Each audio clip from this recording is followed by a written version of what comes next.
Why don't we get started? And if more people join while we're looking at this, we'll fill them in.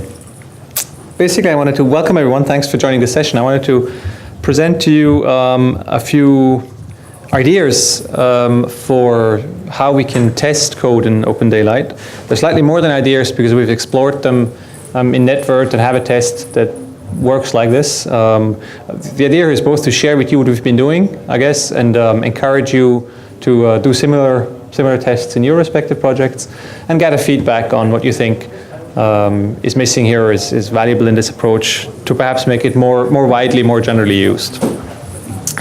The presentation mixes two separate aspects, and I want to say up front why it mixes it. I'm going to say a few things about testing and how to write tests and why write tests like this.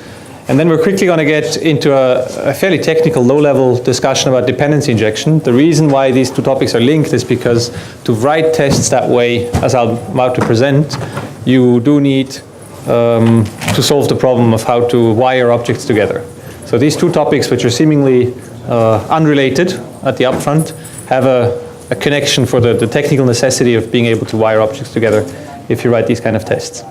And I'll jump straight in and then probably flip back and forth a little bit between the slides. Please do ask questions at any time, interrupt me, just raise your hand. I'd love this to be an interactive session in this DDF. Today in Open Daylight we have, as far as I know at least, we have three sorts of tests, kinds of tests. If you know of other types, or if you think this classification is wrong, raise your hand. I'd love to have your input. But from what I can see, I think we have the classical Java JUnit tests. So you write your something utility and you write a JUnit for it that tests that class. My observation is that there is a lot of this in the sort of kernel projects. Of course, Yang Tools has millions, or not millions probably, but lots of them. And I have seen some of these kind of tests in the networking applications, in the higher level projects, but not as many. In something like netvirt, there's entire projects that have no test at all.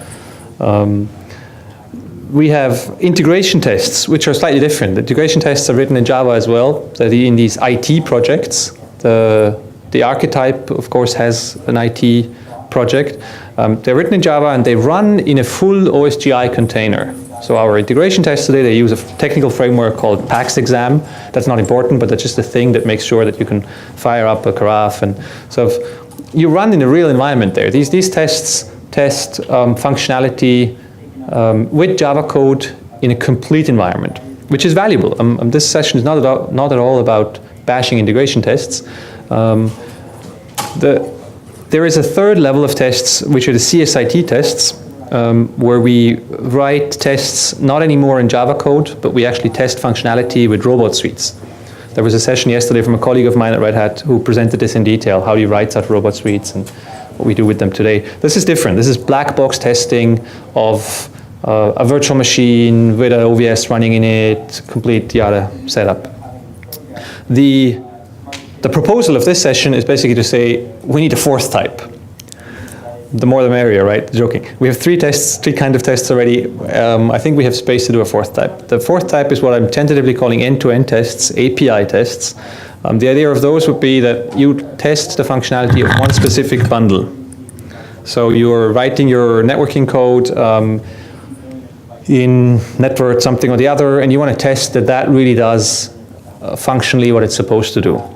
These tests should focus on covering to a high percentage, ideally 100% or 90% or 80% coverage of one particular functional module, and really talk typically to the API of that module. So if you're testing something that has a public Yang API, has an RPC, what you want to test in these kind of tests on the right is, does this thing do what it's supposed to do if you talk to its API? And assert its outcomes on the system. This outcome on the system is typically either write stuff in the data store, so you could check whether the data store has had the change that you want it to have, or it calls out other systems. So one of the tests that we explored this on is that in something called aclservice in netvirt, it creates a bunch of flows, and it does this by calling out to a service in Genius that creates flows. This kind of test should do is replace the actual service implementation in Genius with a stub implementation and check if that has been called to do the flows that you were expecting. Because you don't want to be testing Genius. You want to be testing, in this case, netvirt ACL service. Just an example, right? You want to be testing one particular project and not run the code in other bundles. You want to call the code in your bundles and see if it has done outside of it the service calls that you expected. The big difference between this, and this sounds somewhat like a JUnit test, right? There's a big difference though, that is that a JUnit test would typically be testing a single class, or maybe one or two classes together. Whereas these end-to-end API tests should be testing an entire bundle wired together as it is in production. So it tests the setup similar to how it would run an integration test, with all the same classes injected, bundles, objects wired together, with perhaps some of the external services replaced. So the idea here is that the internal, you have a big difference in your Java classes in the internal classes of your bundle. That's what in the blueprint, if you've migrated your projects to blueprint, you do with the bean tag, right? And Tom was explaining this very well yesterday. You have a blueprint XML. In blueprint XML, you have two different kind of things. You have bean tags for the objects inside your bundle, and you wire them together, and you say this bean needs that other bean, injected in its constructor, and then you have service references to things that are outside of your bundle.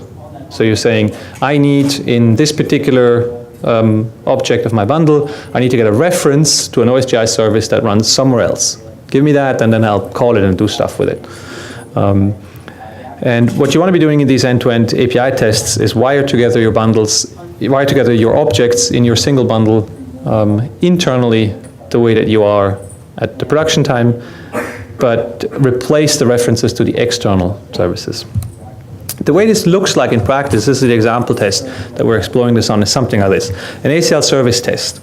You inject the data broker, you inject test MDSal API manager. This is an external service. And then you say test, standard JUnit, you do stuff. Given something, in this case, given an interface that's part in the data store, when a new state interface is being created in the data store, asserts that something has happened on the external service. What's not visible here is that this line 43 here basically checks an effect on the MDSal API manager. I can show you this in the code over here. So what this basically does, this is the test. This is live in Master of Netvirt today. You can check this out and look around for it, at it for yourself. This basically then checks that if the MDSal API manager get flows, this contains something that was caused by what you did in the when state here. Okay, so this is the injected, this API, this one here, has been injected here.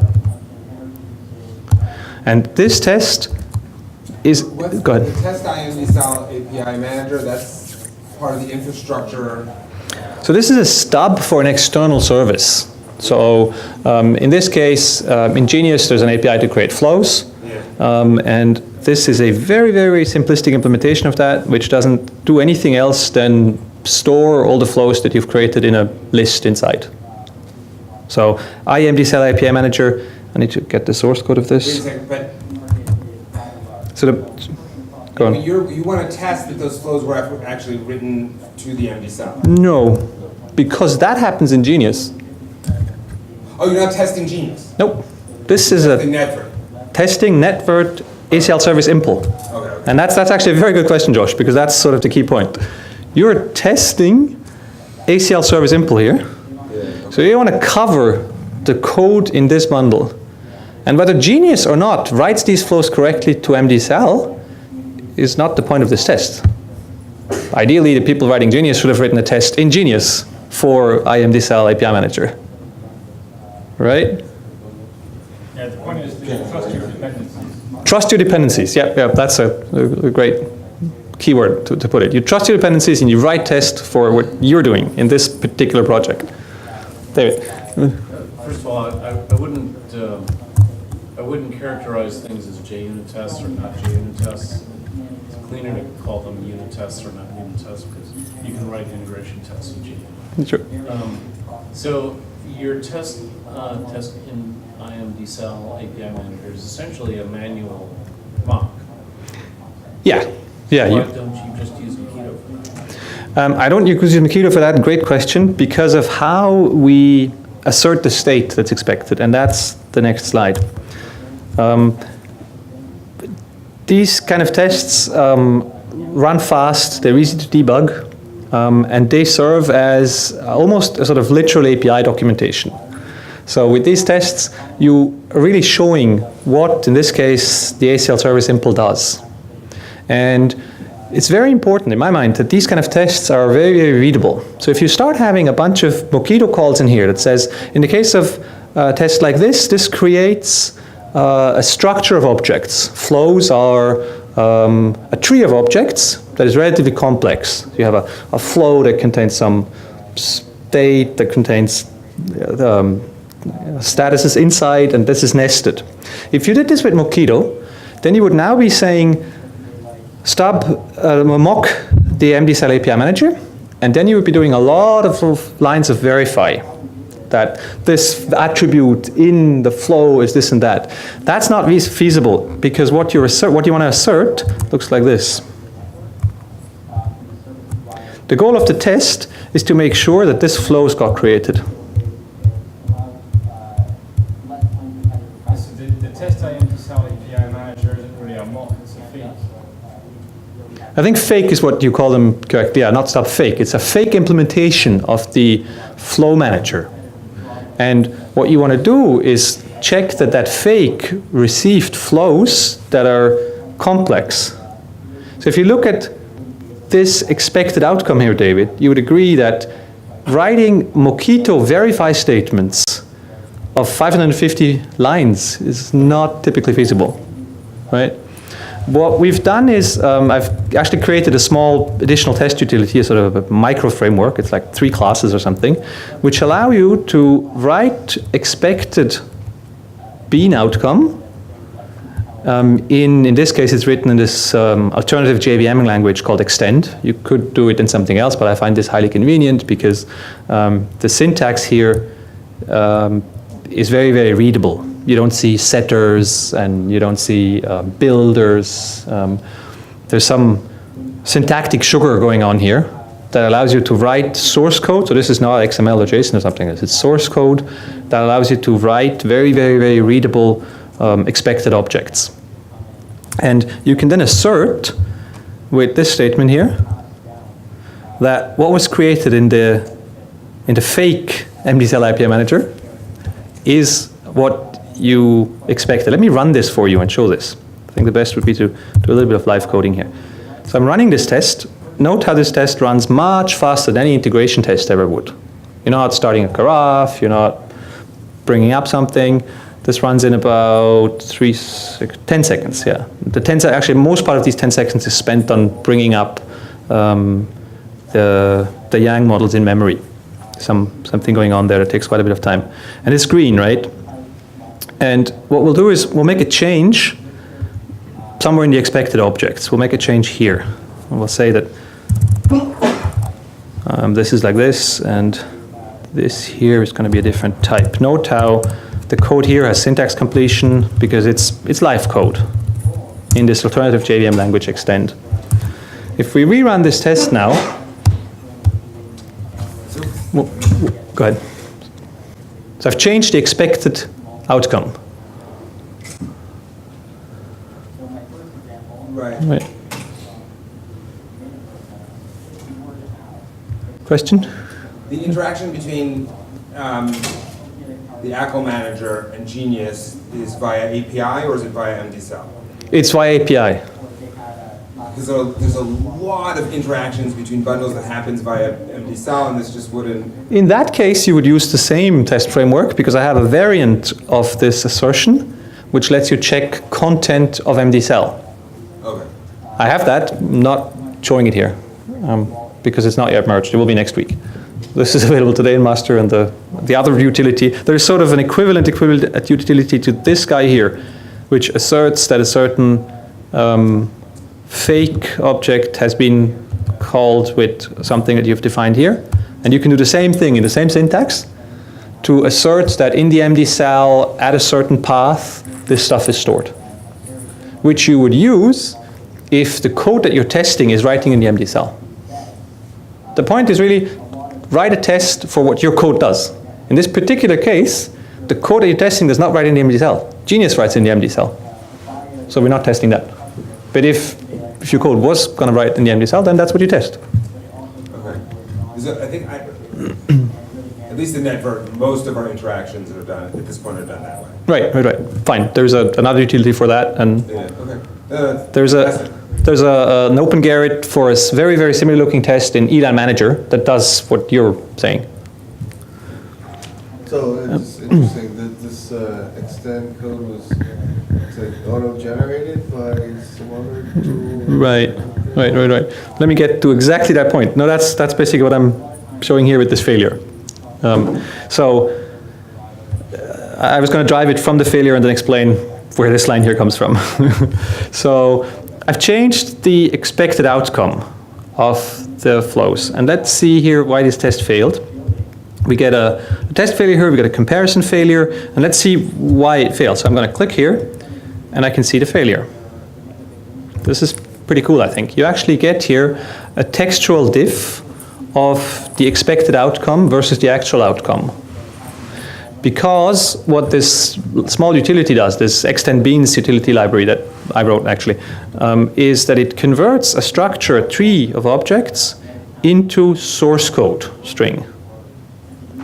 So if you're writing tests for existing code, which is the case where we're catching up, it would be possible but hard to write these, what was it, 500, 800? These 550 lines. To write these 550 lines by hand would be relatively expensive. You could, but really, if you have existing code and you want to ensure non-regression on this, then having a starting point is convenient. And this is what this assertion utility does. When this line here gets called, and let's just walk through the code, okay? This is assert. This is just a thing that checks for empty. That is not very important. The main point is this one. This assert equals bean takes two objects. Object expected, object actual. And what it does is it looks at the content. There's some reflection going on, basically. It says what's happening in these objects. And it's slightly more than reflection because it knows about yang beans, which you can't introspect with pure reflection. So this has been tailored for Open Daylight, so that yang beans that have augmentations, which you don't reach that directly with the direct reflection of getters, it still works and does the right thing. And it'll turn the expected objects and the actual objects into a string, basically.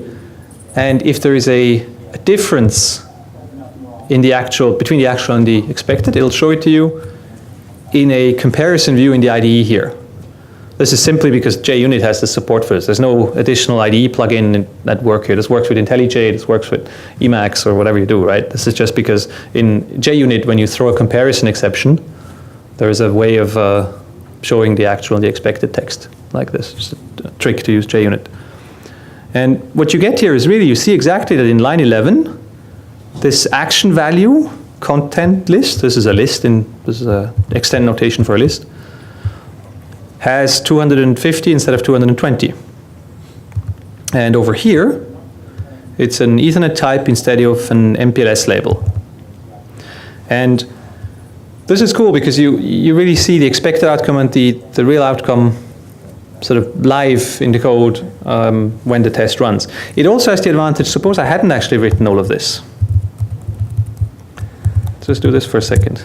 I'm writing a new test for something that doesn't have test coverage yet.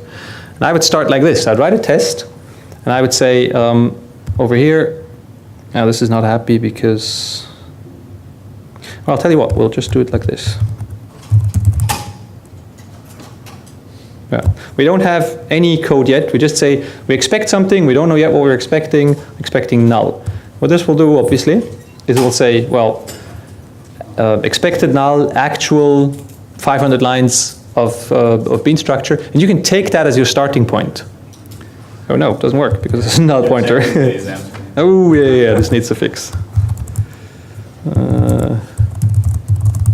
Bloody null pointers, aren't they? We're going to do something about fixing them. Null, right? Well, in this case, it's a test. Yeah. Yeah. The point is to give this message, actually. So what we see now is that the expected is null, the actual is this, and what you can do, and this is where the comment came from that you picked up on, Tom, is that you can say, oh, let's start by saying, I'm going to assume my current code is correct. This is all wrong because test-driven development would be doing it the other way around. But the fact of the matter is that we have a lot of code that doesn't have test coverage today, for which it's handy to work like this, and then going forward, maintain this, and see actually what effect your changes on the code have on tests. I could copy this, I could take this, I could put this in here. I could put, are you guys seeing what I'm doing? So I'm taking the output of the JUnit, and I'm copying, probably should be doing this a little slower, I'm copying the actual output of the assertion. And what's being shown to me in this JUnit here is source code. This is a little unusual, but it's sort of a pattern that I think is handy to use in situations like this. I'm copying the output of the JUnit, the actual, and I'm able to copy that in here. This is extend source code, which I'm suggesting is convenient to use for such data structures. I'm not saying we should writing our open daylight code in extend at all, but for these kind of structures is useful. If I copy this, if I paste this in here, this is valid extend source code. Right? There's no red in here. I can save this. And I have now the test that will pass again. And that's what the comment that you picked up on, Tom, was for. It was saying that this code here has really been actually generated by utility. It wasn't typed up initially by a human. And somehow it's not quite happy yet. What do I do? It's still passing out there. Oh, in the test, yeah, you guys are paying attention. Right, this is really what we want to do. I changed the external, so there's two files here. There's the test written in Java, and there's the extend just to hold the expected objects. And I was not calling it at all, so voila, and our test passes. So this is pretty cool. This is a way of doing that. Let me be conscious of time. Go back to my slides. So we've covered this. And we've covered this, and oh yeah, one thing to say is that this extend stuff, there's an IntelliJ plugin available as well, so you can edit the same thing here in extend as well. Or you can just not use this. And technically, if your data structure that you're asserting is smaller than 500 lines, perhaps this is not of value. So you can use the infrastructure for the tests and all the wiring stuff I'm now going to go into for the second half of the presentation without using this extend infrastructure. But for 500 lines of flows, this is really handy. So using that for that. This is something to fill at the end. I have some blah blah here about some general test tips that I was going to go towards the end. What I want to talk about now is how do we get a bundle ready to test in this approach for the second half. Do you have any questions about the first part, the sort of asserting data structures and this extend tool thing, and anything about that? Otherwise, we'll move on about that. Go ahead. What's the exact input for the generator? It's object, Java lang object expected, and then it does reflection on it. Basically, if you look at the code, you'll find that the assertion utility is a subclass of a utility in a general framework which has a few tweaks to work with Yang. So there's some hard-coded code in there for the fact that you can find a builder for a Yang object in the same package ending with builder. That's basically been fixed and tested. But you could use it for other objects as well. Have a look at the code or ask me mail. Or, yeah. What's curious about this test? So for those of you not familiar with netvirt, let me quickly open the netvirt main code. There is a bunch of classes in here. What I'm testing is this stuff on the left. I don't know how many classes this is, 20 or so. All of this stuff, and all of this stuff, and all of this stuff. That's what we're covering in this 3-line test, which is pretty amazing actually. And how do we get these different objects here, which are the inner objects of the bundle, how do we get them wired? There was nothing at all in the test about this, right? I've just said, inject the data broker and inject this fake external service. Somehow, I had to say somewhere that all of this stuff needs to get instantiated, right? let's talk about that for a minute. How do we do this in production? Today, how do we wire stuff together in our bundles? Using Blueprint. We're using Blueprint, right? Thanks to some work done by Tom and others, there's Blueprint. Let's look at the Blueprint file of this bundle here.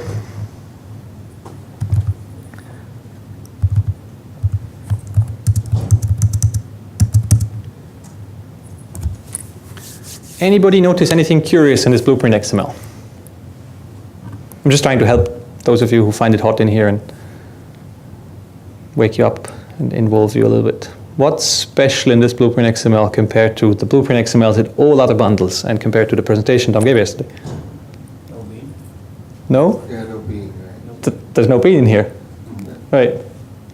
And that's not surprising. I've taken off all the bean files from the Blueprint XML because we don't need them. Because we're suggesting that for internal wiring, you don't need to put bean tags in your Blueprint XML. You can use annotations. If we look a little bit at the code that we're testing here, we would have a abstract aclservice-impl. Now this one doesn't have anything. Let's see. Oh, right, because we have this ingress-egress stuff here. So this one here. Yeah, now where is it? I'm looking for the annotations, basically. No, I should have it here. Right, this one is a good example. This one is a something listener waits for data change, data tree changes. And here we have an @inject on the constructor. And we have an @singleton on the class, and we have an @postconstruct on the init, and pre-destroy nowhere. We could have a pre-destroy. Right.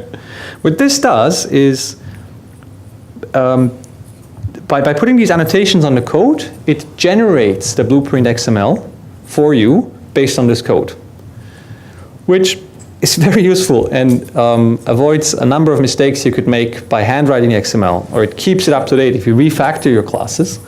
And this is something I'd recommend all of you basically to use completely independent of the test work. It turns out that this is handy for the test work. I'll just explain to you why.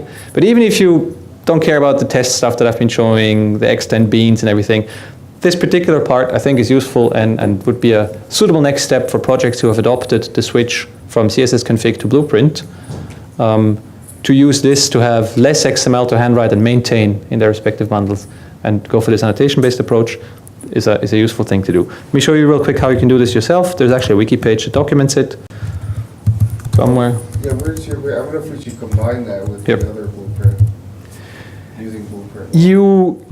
Really nice to combine them. You combine them, they get combined, No, I mean, what you wrote up for the annotations you said, right? put that into the other, Oh, on the wiki. using Blueprint. Oh, sure. You're just talking about where stuff is on the wiki, not? Yeah. Yeah. Happy to. Yeah, that'd be great. Yeah. If you remember to drop me a line, then I'll see it and we'll do it next week. I'll get with you later. Yeah, but basically this is a quick documentation for what we've done in netvirt. So you can see the singleton here that you put on a class, you put your @inject on your constructor, you still do the thing that you do today, private, final, another service, in the constructor, assign the service to the service. This is all unchanged. You're already doing this today if you switch to Blueprint. It's just a way of annotating instead of using XML. And what you need to do is one thing. First of all, this dependency here in your pom.xml just gives you access to these annotations. And then you need to put this in the pom.xml, because this is what will kick off the code generation of the Blueprint XML.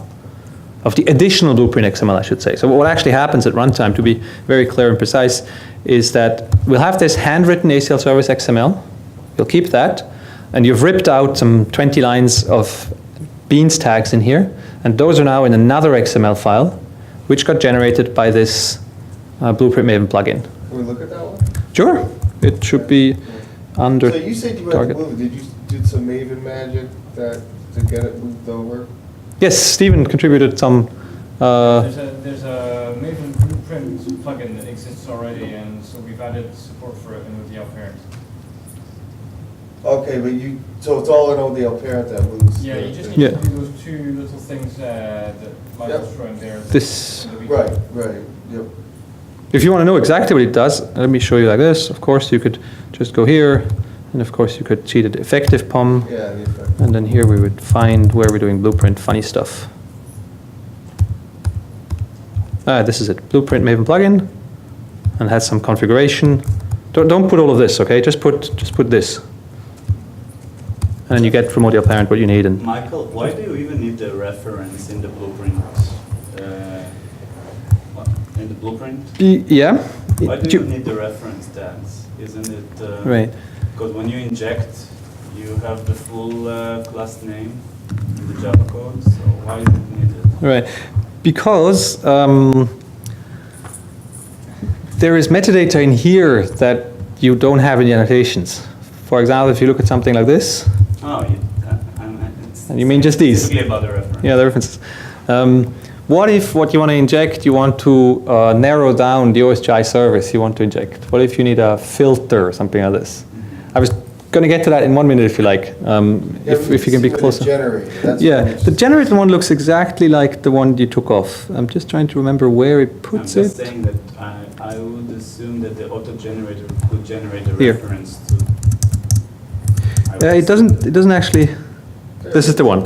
This is the auto-generated one. This is the same thing that used to be at the bottom in the second part of the aclservice-impl handwritten, generated. It just says bean, bean, bean. But at runtime, the blueprint extender looks at both of these XML files at the same time. So you can reference, you can have cross-references between things here. So this works because this has seen that ACL event listener has an @inject on its constructor, and the constructor takes a data broker. And so you import it and you have the full class name. So I wonder why the auto-generator needs it. Because in an OSGi context, the injection resolution there isn't class-based, it's name-based. And that's why you also see the names there are a bit strange. Well, data broker, that's the usual one, but IMD-cell API manager, in Genius, it's usually just called MD-cell manager, I think. But that doesn't work because so in the OSGi context, you're looking for a service that has to, it's named, it's not typed. And so there are ways. There are ways, but there's partly we're trying to suggest a gradual move here. We're trying to say this is a first very, very easy step, which all projects can do right now. You can rip out the bean elements of your blueprint XML and use annotations. Well, you already saved something there. There are possible next steps. There are possible next steps. So basically, now I'm looking at this for the first time myself. So basically, what's the ext field inside over there? Which one? The extension there, field, ext field. Some blueprint Field extension. injection. Okay, there must be some extent. I don't know. Okay. Anyway, so this is basically saying that so it actually looks at, all right, so as it looks at the code, it uses the variable names. Correct. for the Correct. fields. Correct. And that Correct. There's a becomes convention here. Your reference, that becomes your bean ID. That's right. So it doesn't make any assumptions about what data broker, it just knows it's a bean ID. It could be in another XML file. It is in another or XML bean file. tag. It doesn't have to be an OSGi service. See what I'm saying? But when That's why it makes This- in the no class sense. itself, you have the exact import, Yeah. the exact. But it doesn't know. Can- it's can an I- OSGi service. can I interrupt the discussion? Yeah, this is API and this is import. Can I interrupt the discussion? You're right, of course, because I have a few more things I want to show. You're right, of course, that the data is there from which you could look up something in the OSGi registry. But you don't know it. It doesn't know that. So it doesn't make, it's dumb. It just says, Yeah. I'm going to generate the bean tag with, you're going to supply data broker for me somewhere else. So this is the first step with which you can replace the bean tags in the XML, and we can look at what we want to do as a next step to go further. I do want to show one thing before we have that discussion, because what you're alluding to is the sort of how I wanted to wrap up the presentation in the last 5-10 minutes to say where can we go in the future, and there's other frameworks where you can do OSGi service injection with annotations. There is stuff like that. Before we talk about that, one thing back about the tests. Now that we have annotations in the source code, now that we have this here, we have two advantages. We have the advantage that we have less in the XML, the blueprint XML, which is nice, but there's a more important reason, and which was actually the motivation why I did this work. We can leverage this somewhere else. That's the point I'd like to drive home for the next 5 minutes. So we want to write tests, and in the tests we want to wire objects. And our wiring metadata used to be in blueprint XML or ACL service XML before.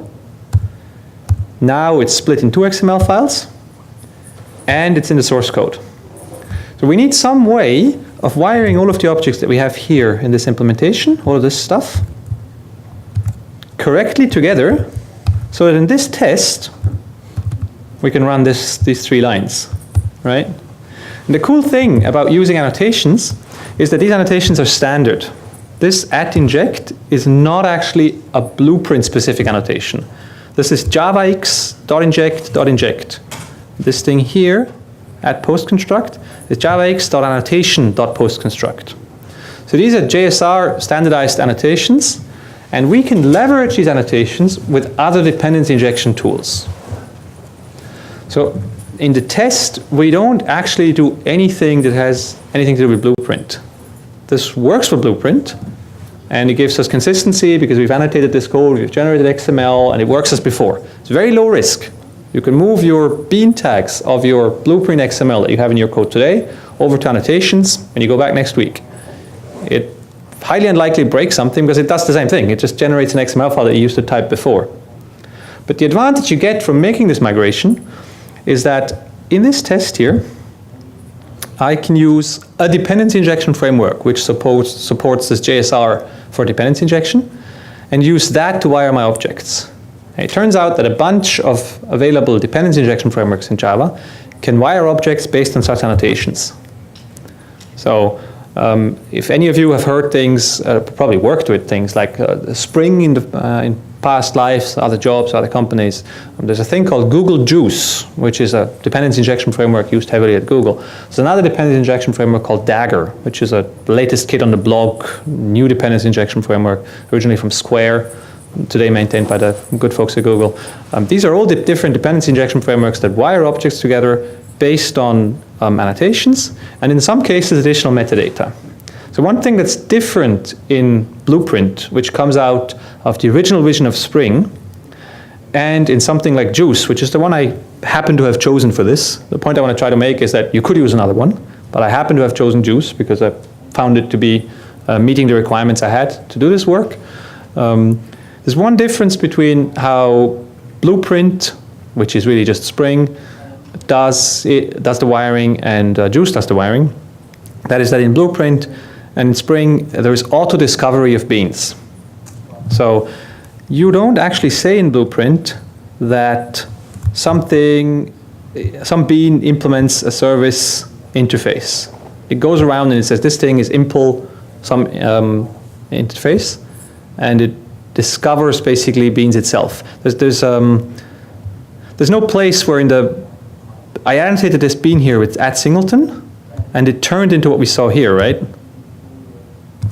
This just happened because it scanned everything. This directly causes this.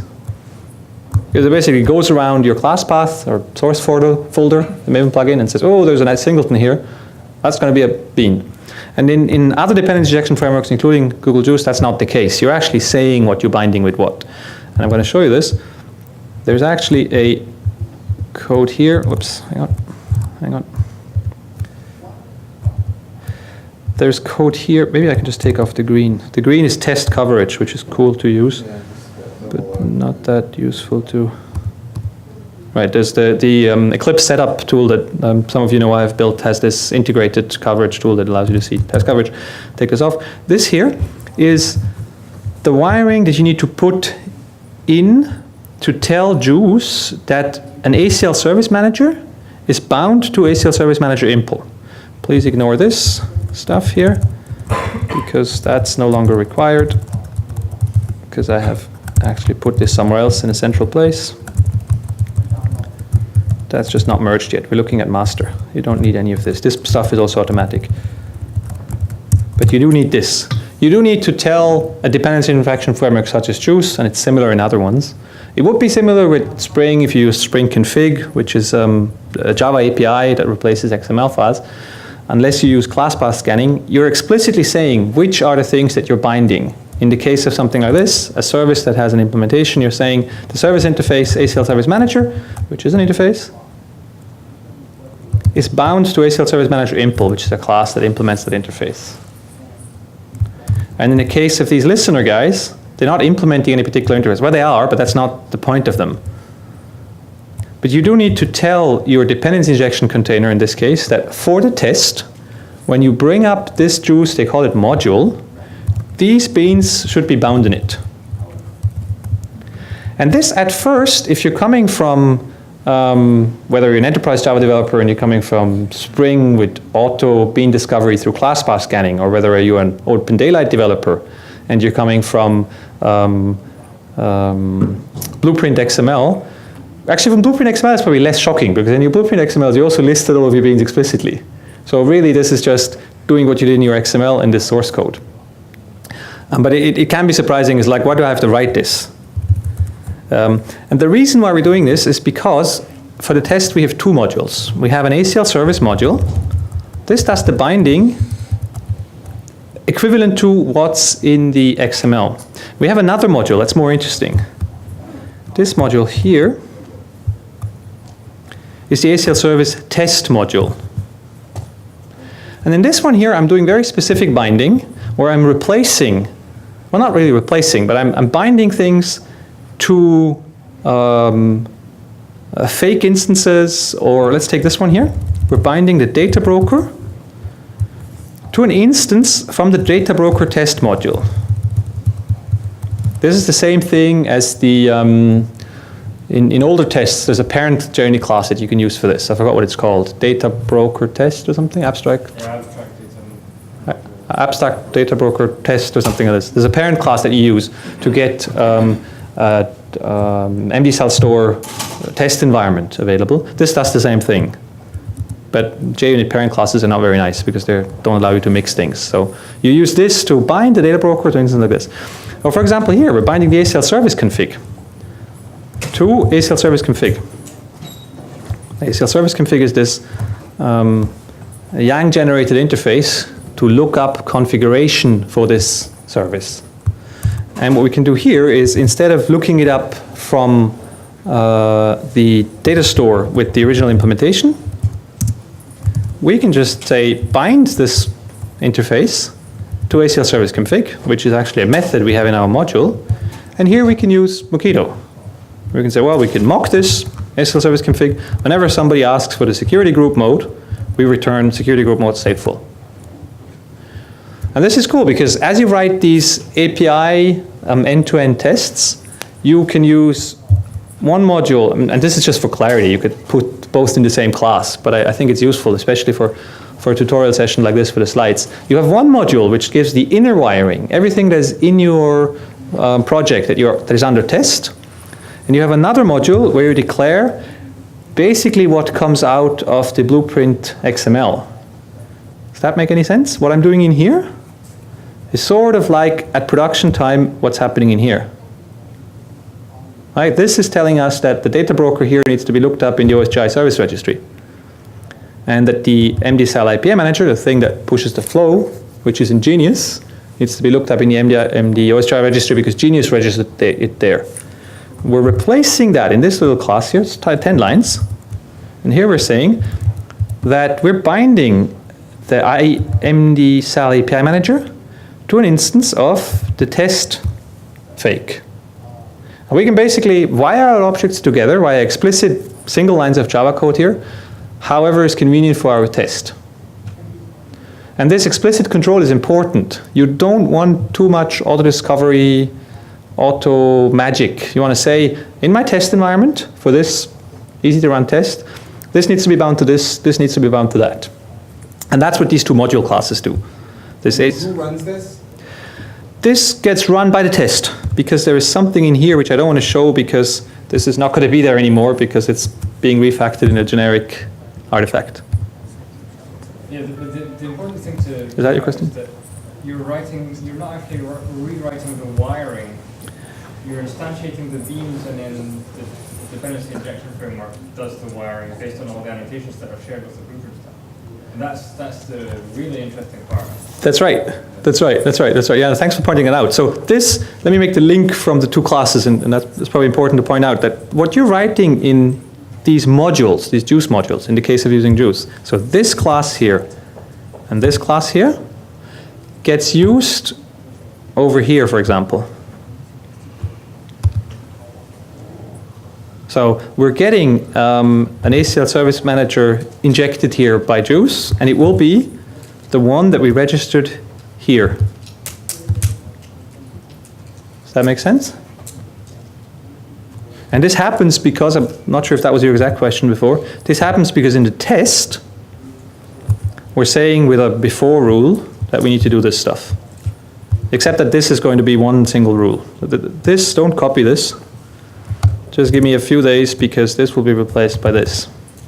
There's a Garrett here, which I want to show you 1 second. Hang on 1 sec.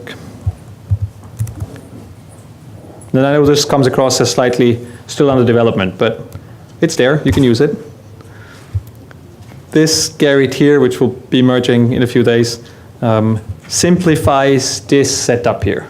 These lines here get replaced by this line. So in your tests, you can say add rule, juice rule, new juice rule, and then here you put your modules.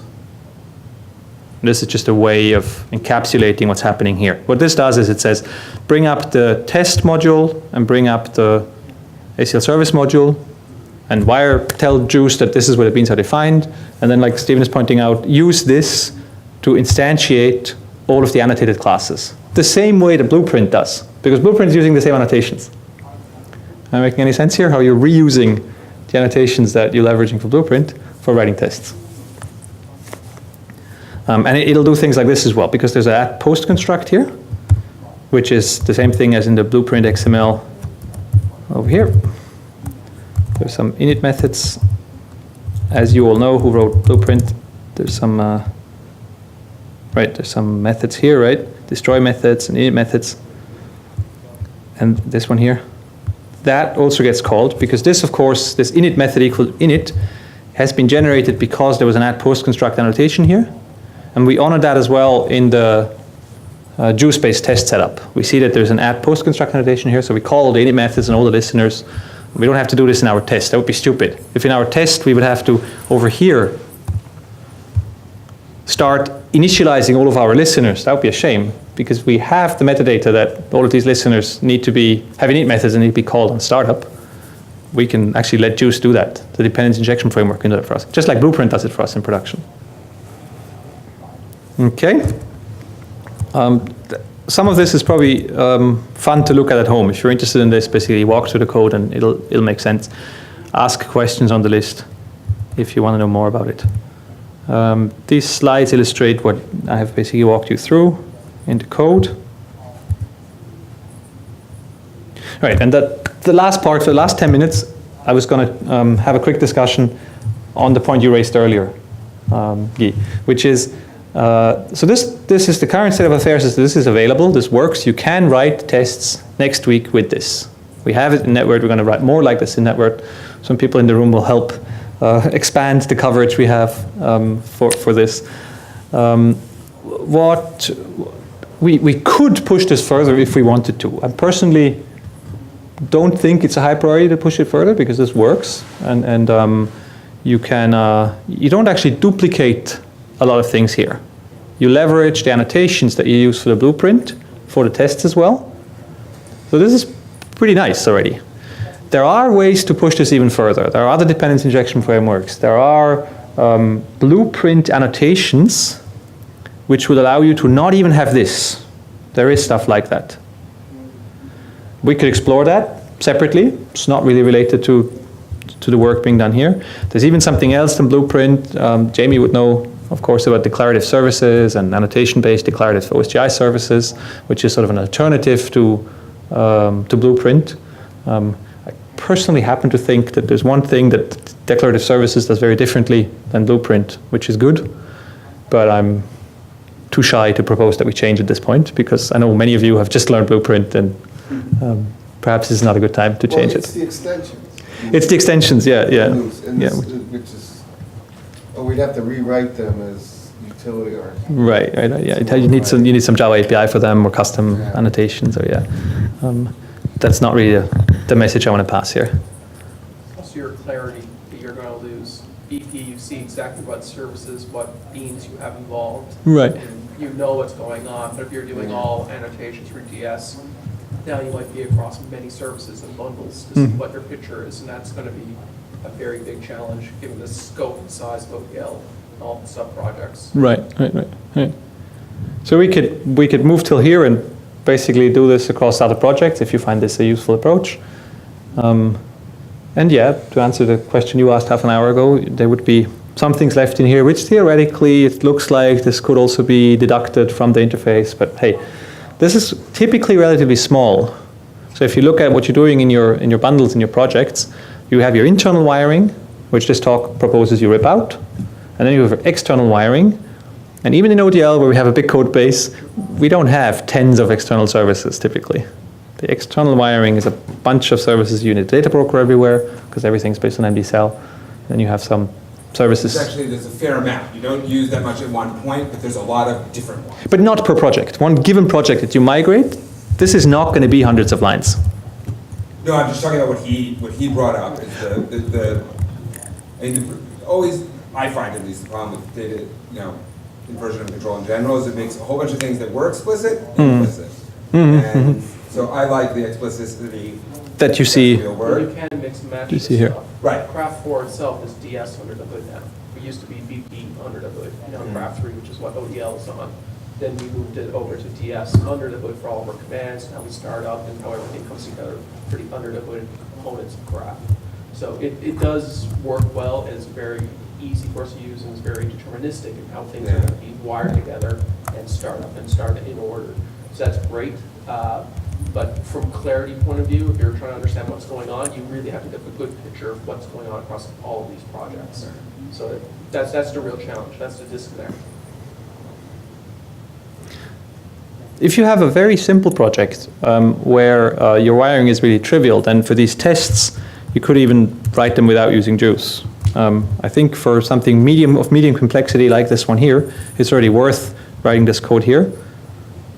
But you could technically write what's done in here in the test explicitly. You could use, if you're really convinced that this is sort of overhead and you don't understand anymore what's being injected from where, it's perfectly possible to write a test for a simple ODL project where you take your 3 classes and you wire them together in your @before setup method of your test and then run it like this. I mean, So one thing I think that also doing the wiring using annotations would be good is we could put it into the Java doc. We could write a Java doc plugin to actually build a graph of it, which would be. Yeah, there's some runtime information that it's hard to find statically at build time, but depends on. Okay. But you could exploit. I think you're saying for documentation purposes, this sort of stuff could be exploited, right? That's basically your message. Yeah, I think so. Possible, yeah. Yeah. David, you had a point. We're sort of coming up on time now. So thanks for. Use instead of Spring. Can you explain why? Because Spring is really an application platform that has a lot more things in it.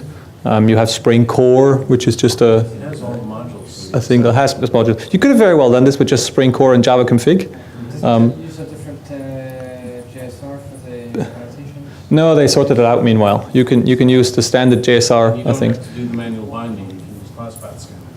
Right, which is a bad thing. Because, and you're welcome to write. Maintain those bindings. Yeah, well, you're welcome to write your test in a different style. For something like this here, I want to control what I'm binding my ACL service config to. I don't want it to be auto-discovered on the class path. So I happen to, but this is one of the, in development we have these camps and different ideas for different things, and this is one of the classic things where people agree to disagree, auto-discovery and explicit binding. I happen to think it's actually useful that you decide which interface you bind to which implementation to write tests. Makes it more deterministic. It's more deterministic, and this auto-discovery stuff, and then where do you tell it how much to scan for, and you have like a class path, and it starts going around and discovering beans in your dependencies, and yeah, I know you can limit by package. By the package structure. Yeah, I know you can. Go ahead and write your tests with a different approach. I happen to think this is better. Seems like some people at Google agree with something of this and are fundamentally against putting auto-discovery into their dependency injection framework. So there's different opinions about it. Readable, like that. Yeah. This is sort of clear what's happening, and yeah, this is one of the questions that people yeah, I know that you probably in a different camp on this, but do you think this is useful, interesting? Anybody of you motivated to try out some of the different things that I've shown here, whether it's the annotations here? I think generally, as a developer, when I'm writing code, I don't want to write XMLs. Right. I want to write Java code. So anything that makes me not go to XML is better. Less Java code, you're all for. My Right, experience. right. So you're definitely going to adopt this in your project. Cool. That's good to see. I think there's basically 3 separate things that I showed here that you guys can take home. Let me just repeat them, and then we'll close up for today. I think the first thing that you can do here is use these annotations. You seem to like doing this, and this is what's documented on this wiki page. Just to repeat what I said before, and I can move it to the blueprint main documentation. It's really simple. As we said earlier, you add this dependency, you add this build plugin, and you can start using annotations. That's the first thing. Second thing is writing tests for for comparison of large object structures. That was this part here. There's a test utility that you can use for this. And the third part is that if you want to write end-to-end API style tests and wire them together, you can use this dependency injection based on Juice that leverages the annotations that you migrated to in the first step.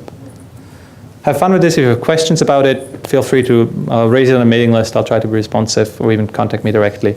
Or what you can also do is basically just watch out in netvirt what we're doing. I expect that over the next few weeks we'll be pushing this a little further and get inspiration from there. Thanks for your interest. Thanks for your time.